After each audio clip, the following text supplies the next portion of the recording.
I am mother divorced. Y'all don't even know how good this shit feel. Like, I feel free. Oh, my bad. Look, they still doing it. Talking to the police, my. She was live streaming when it happened. Latasha Lachey Hyman, 39 years old, Fort Worth, Texas, standing outside on the 4th of July with the people she loved, her fiancé beside her, fireworks cracking overhead. The kind of summer night that fills social media feeds every year with people laughing and dancing in the street, and doing exactly what human beings are supposed to do on a holiday. She had her phone out. She was recording. She was sharing the moment with whoever was watching, adding her piece to the enormous collective celebration happening across the country that night. There was nothing in that video that looked like the last few minutes of someone's life. Then the shooting started. Not a single shot fired into the air the way people sometimes do on the 4th, the kind of sound that gets swallowed up between fireworks and fades into the noise of the night. This was gunfire erupting in the middle of a crowd. Bullets moving through a block that should have been untouchable that evening. And when it stopped, Latasha Hyman was down. Another man was dead beside her. Several other people were wounded. A holiday celebration became a crime scene in the space of seconds. And the detail that circulated through every comment section and group chat in the days that followed, the one that made people set their phones down and stare at the wall for a moment, was that Latasha was reportedly not the intended target. The shooter was allegedly trying to reach someone else entirely. Latasha was just there. She was just living her life, streaming her night, standing on a block she had every right to be on. And then she was gone. That is the question this case leaves behind, the one that no arrest fully answers and no verdict fully closes. What does it mean that a woman who had survived a divorce, rebuilt herself from scratch, built a business, found love again, and raised a son who was genuinely her best friend, was taken in a fraction of a second by a bullet that was not even meant for her? And what does it mean that the day before she died, she told the internet she needed to leave town? Let me walk you through every layer of this case, because there is one detail I haven't been able to shake. The day before she was killed, Latasha Hyman posted on social media that she needed to leave town as soon as possible. Nobody followed up in time. Nobody asked what she meant. And after she was gone, people went back and read those words and felt something that sits between grief and guilt and doesn't have a name yet. Todd Derek Rogers was 21 years old when he was arrested and charged with the murder of Latasha Lachey Hyman. 21 years old. And the thing about 21 is that it is old enough to understand consequences, old enough to know that a bullet does not wait for the right person to step in front of it, and old enough to have made a different decision at every point along the path that led to that corner on the 4th of July. To the people around him that night, he was a young man at a holiday gathering. That is the public face, one face among dozens on a block where everyone was outside because it was warm and it was a celebration and the noise covered everything. Person in a crowd. Indistinguishable until he wasn't. The private reality, according to investigators, is that Rogers was not a bystander who got pulled into chaos. He allegedly brought the chaos with him. Reports indicated he was attempting to shoot a specific person during the disturbance, that there was a grievance already in motion before he arrived, a decision already made, a target already selected. The problem, the catastrophic and irreversible problem, is that bullets do not follow grievances. They follow trajectories. And the trajectory he chose passed through Latasha Hyman. There is a version of this that people want to call a terrible accident, wrong place, wrong time, chaos that got out of hand. That framing lets everyone off a little too easy. Because walking into a neighborhood full of families, children, and people live streaming their holiday night, and pulling a trigger aimed at a human being while all of that is happening around you, is not an accident of circumstance. It is a decision that treats everyone in that space as acceptable collateral. Whether Rogers thought about the people around his target or simply didn't, the result is the same. This tells you everything you need to know about who Todd Derek Rogers actually was in that moment. Not a man defending himself. Not a person who snapped under immediate threat. A person who decided that a neighborhood 4th of July celebration was the right time and place to settle something, and who fired anyway, knowing or not caring that Latasha Hyman was standing in the same air. Authorities also made clear that the investigation extended beyond a single arrest. Multiple individuals were believed to have played roles in what happened that night, which means Rogers may not have been alone in whatever was planned, and the full accounting of that night, who organized what, who knew what was coming and how a targeted shooting became a community catastrophe, was still being assembled when the first charge was filed. One arrest, many open questions, and an innocent woman at the center of all of it. The only way to understand what was lost on the night of July 4th is to understand everything Latasha had already survived before she got there. Because by the time she was standing on that street with her fiancé, filming fireworks, she had already lived through enough to fill a different kind of story entirely. A story about rebuilding, about choosing yourself, about what it looks like when a person refuses to let a hard chapter become the final chapter. She had been married. She invested years of her life into that relationship. Real years, the kind filled with daily effort and shared history, and the kind of hope that marriage requires to function at all. And eventually she arrived at a truth that a lot of people arrive at and then spend years avoiding. The life she was living no longer matched the woman she was becoming. So she made the harder choice. She chose herself. And while Latasha was rebuilding her life, another story was quietly moving toward her. She had no idea that within months, one decision made by a complete stranger would erase everything she'd worked so hard to build. Leaving a marriage is not just a legal event. It is a psychological reckoning. It means accepting that the story you told yourself about your future is not the story you are actually in.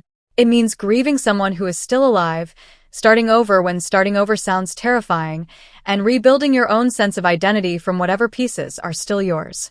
Most people who face that crossroads either stay put or leave and spend years in grief. Latasha left and did something rarer. She showed people what the other side of that decision actually looks like. She did not hide from the divorce. She did not pretend it was easy or act like she had it figured out from day one. She put herself online and let people see the real version. The relief, the freedom, the genuine happiness of someone who stopped waiting for a life to change and changed it herself. I am motherfucking divorced. Y'all don't even know how good this shit feel. Like, I feel free. People who knew her said you could see the difference. Not a performance of recovery. Actual recovery. The kind that shows up in someone's posture and the sound of their laugh and the way they move through a room. Before the beauty world, she had worked as a dental hygienist. Stable income. A defined career track. The kind of job you build toward because it makes sense, because it provides, because reliability has value. After the divorce, she decided reliability wasn't enough anymore. She wanted to build something that was actually hers, that carried her name and her creativity and her vision. That is when she walked into the beauty industry and never looked back. She built a hair and makeup business from the ground up. Sadly, she would never get to see how far that business could grow.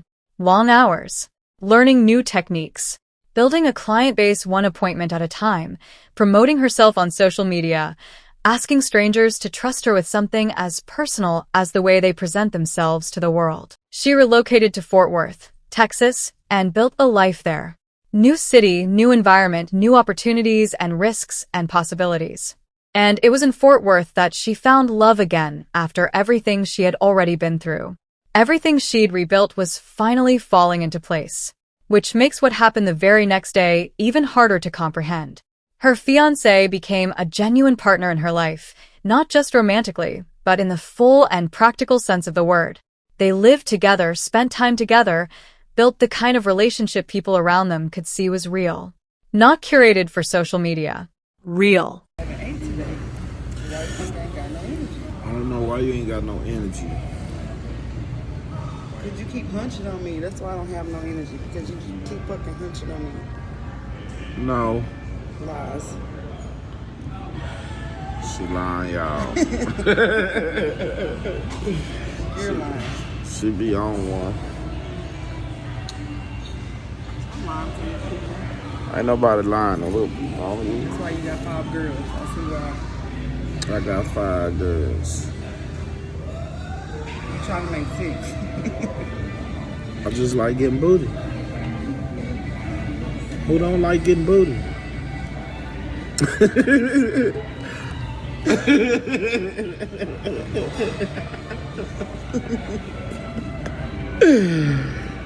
Who don't like getting booty? The kind of couple that actually enjoys being in each other's company and chooses each other actively instead of just existing in the same space. People who saw them together understood they were watching something solid. And then there was her son.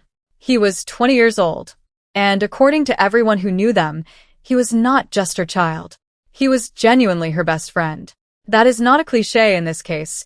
People who were close to Latasha talked about the bond between them the way people talk about something rare. Two people who simply loved being around each other in a way that went beyond obligation. They made memories together, supported each other through hard moments, shared the kind of closeness that some parents and adult children spend a lifetime searching for and never quite find. He was 20 years old when she died. He had no idea that within 24 hours, his entire world would change forever. Elle, the most important person in his life, taken by a bullet that was not even meant for her, on a holiday that was supposed to be about celebration. What happened next is the reason this case still haunts people today. Because less than 24 hours before she died, Latasha wrote something online that nobody understood until it was far too late. July 3rd. The day before the 4th of July. The day before everything. Latasha Hyman posted on social media that she needed to leave town as soon as possible. At first, almost nobody paid attention to those words. After the shooting, they became one of the most discussed parts of the entire case. No explanation attached to it. No context that would tell anyone what she meant or what was pressing on her. Just those words, put out into the world the way people sometimes do when something is sitting heavy on them and they need to put it somewhere even if they cannot put all of it into words yet. At the time, people who saw it probably scrolled past. Social media is full of moments like that, vague frustrations, emotional flashes, things that feel urgent in the moment, but that people do not follow up on because they cannot tell whether to take it literally or whether it is just someone having a difficult day that will look different in the morning. After July 4th, people went back to that post and read it differently. It was not a vague frustration anymore. It was a timestamp, a possible signal. A moment where something inside Latasha may have sensed that the environment around her had shifted in a way she could feel, but could not fully name. Did she know something specific was coming? Was there tension in the neighborhood that she was aware of? Was it about something in her personal life that had nothing to do with the shooting?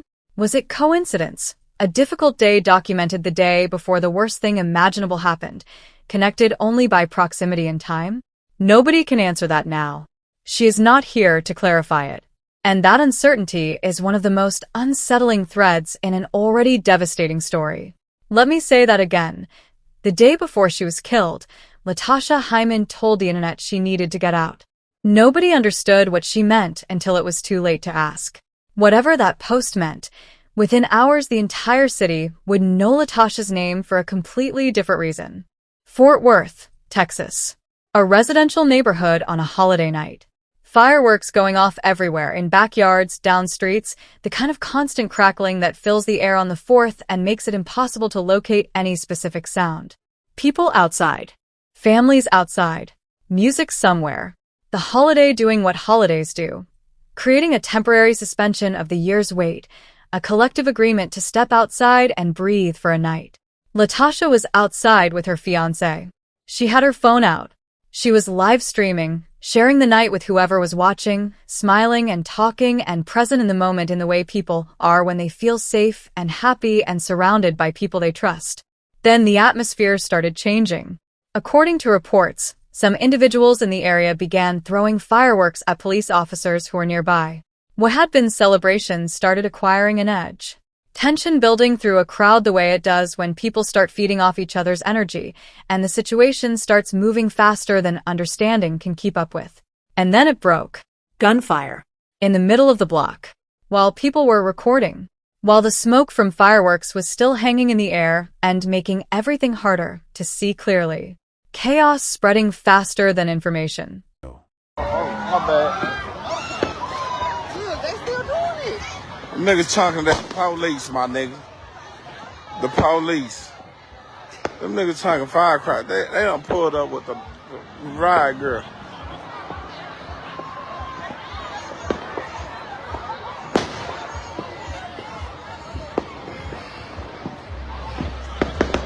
They throwing fireworks at the police, man.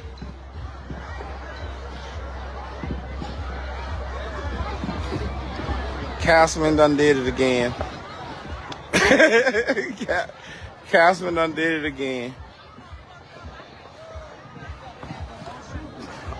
Councilman done did it again. They trying to move closer and closer.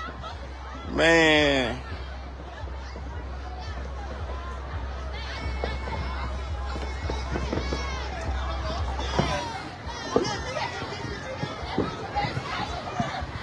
The police done pulled up.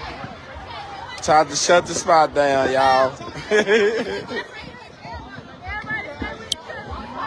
The police done pulled up on us and riot girl. Trying to shut us down. Trying to shut down the festivities. It's a fool on the block, cuz.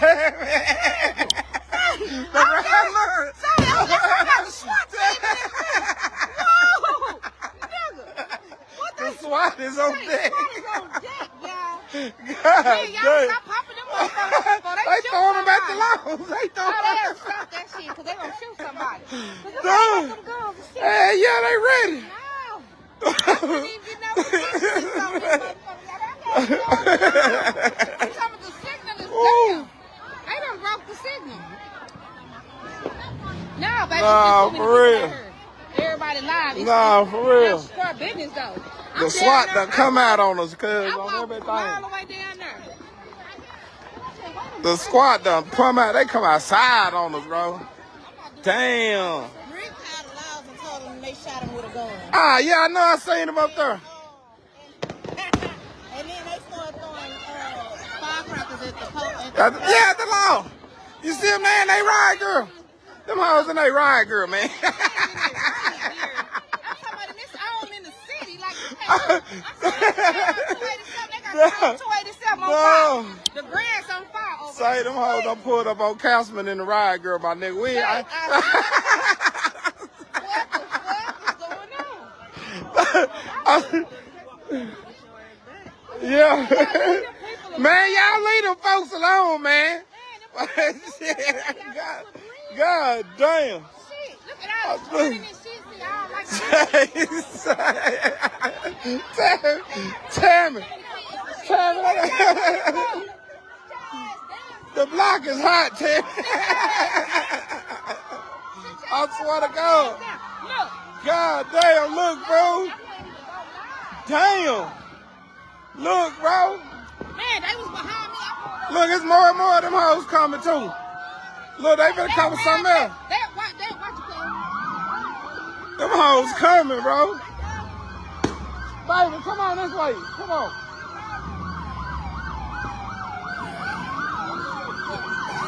God damn.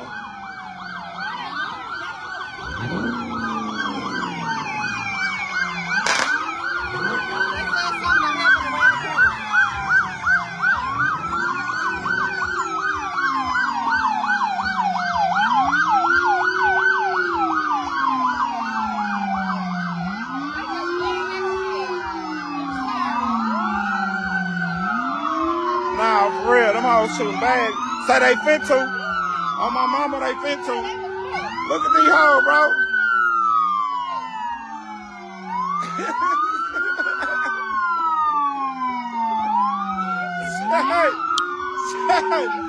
Say, man, they done got too lit on the block for the police, man.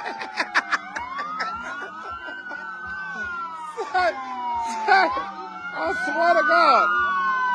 Man, I swear to God, they done got too lit for the laws, man. They done came to, and they ride, girl. Oh, man.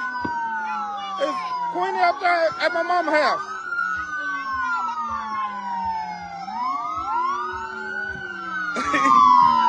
God damn.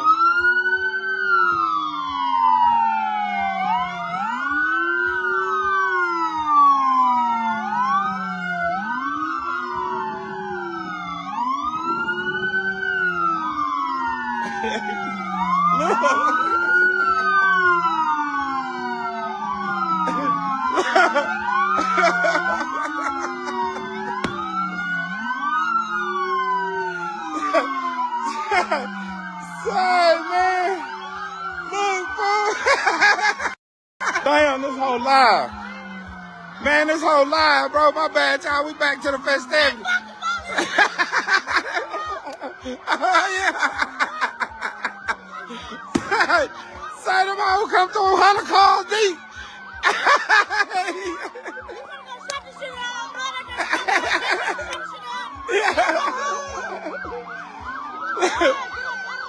And they started coming, bro.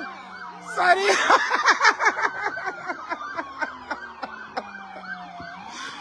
these hoes started coming. Damn, look, bro. Damn.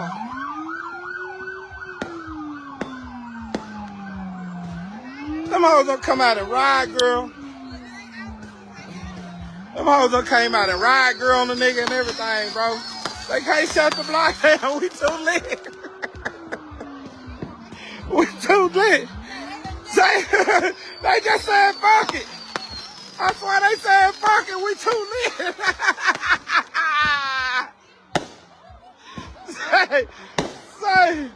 Say this the funniest shit ever, dude. Eastside Councilman Street shit. You feel me?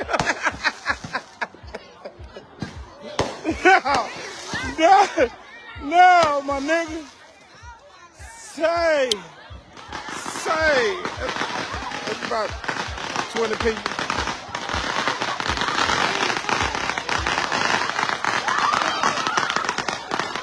They can't do nothing about the.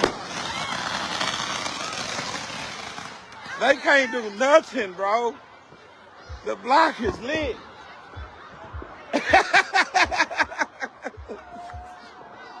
No. Say this whole lit. They try to come back through on the nigga, man. Watch all these bitch ass long calls.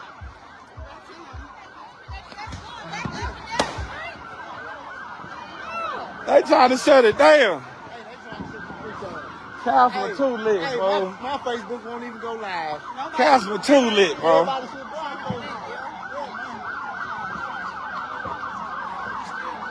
Hey, yeah, you live. Yeah, on live. Councilman, cuz. On Councilman. On Councilman, yeah. I swear it's too lit. Hooverwood. Look at these hoes. Yeah. Say it's too lit out here, man. They You going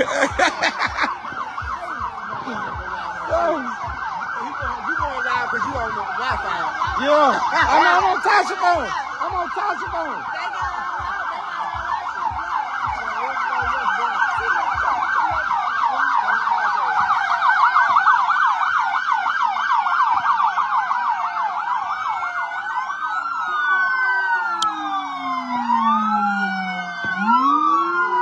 Trying to shut the block down, man. These hoes is live and direct. Look at them, man. Look, I'm gonna walk and show y'all how many. They gotta go though. They gotta go. They can't make it. Say them hoes gotta go, man. Look.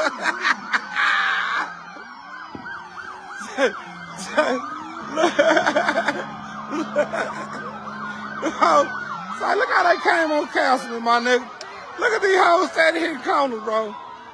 Look how they came on Councilman, my nigga. Oh, man. Them niggas shooting fireworks at the police.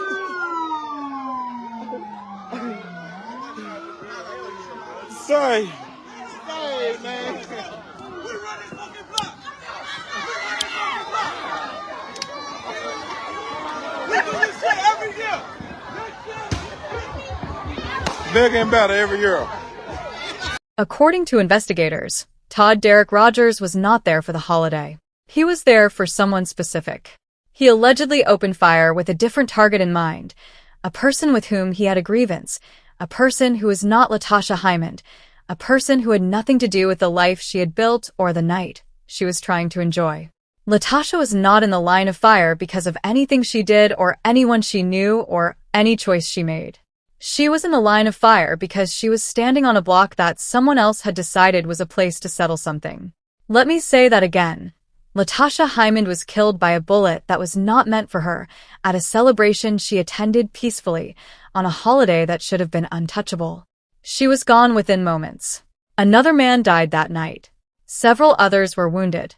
What had been a neighborhood 4th of July turned into a crime scene, and everything that came after, the police tape, The witnesses trying to process what they had just seen, the phones going dark and the feeds going quiet, happened in the seconds nobody can go back and change. When Latasha died, her fiancé lost the woman he loved. And then, almost immediately, he also became the subject of public suspicion.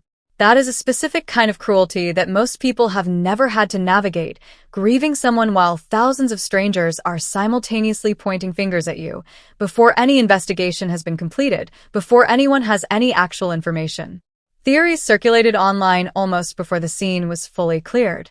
Some people speculated that he may have been the intended target and that Latasha was killed because she was standing beside him.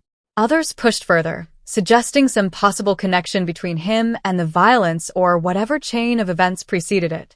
Social media does what it always does, generates theories at the speed of grief, and distributes them before anyone has established anything factual. And some of the suspicion was not coming from strangers on the internet. According to his own account, some family members of Latasha believed he was connected to what happened. He claimed they had contacted police trying to get him violated on probation because of their belief that he was involved. He responded publicly. And the post he wrote was not a polished statement. It was not measured or carefully crafted for appearance. It was grief mixed with fury mixed with the exhaustione of being accused of something while also trying to comprehend that the woman he loved was dead. He wrote, "Well, here is the whole story about what happened to my baby girl Tasha. I love you, girl, no matter what they say or have said when it came to us. I truly loved you till the end." Then he addressed the accusations directly. He pushed back. He described a situation where instead of being held by the community through an unbearable loss, he was being positioned as a suspect in the death of the person he was mourning. He lashed out at the people he felt were attacking him rather than grieving alongside him. Whether people agreed with how he responded or not, that post revealed something true. Latasha's death did not just destroy one life.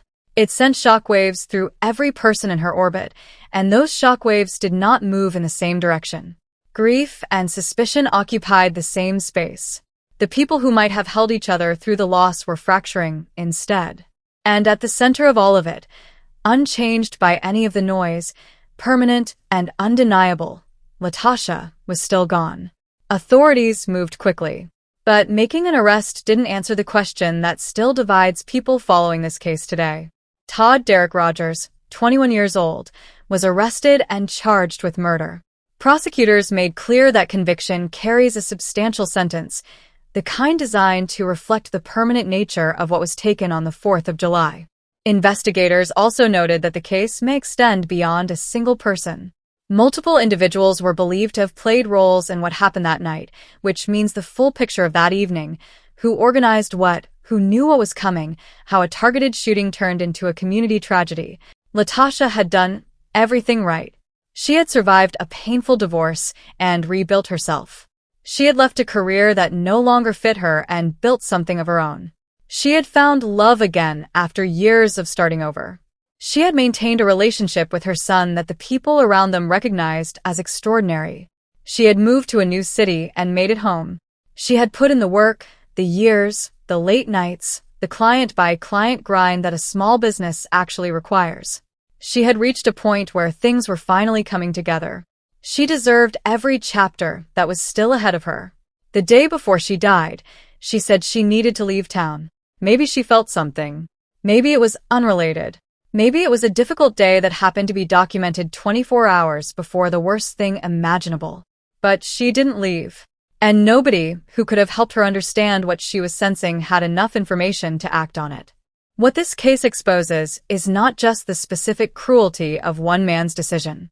It exposes the specific cruelty of a world where innocent people pay for violence that was never aimed at them. Where a woman can do everything right, survive, rebuild, love, build, show up, and still end up on the wrong side of a bullet that was never meant for her. Where a holiday celebration requires a risk assessment. Where the question of whether a block is safe tonight is a question people actually have to ask before they step outside. Latasha Hyman posted that she needed to get out, and nobody understood what she meant until it was already too late to matter. A 20-year-old son is now living in the answer to that question, and he will be living in it for the rest of his life.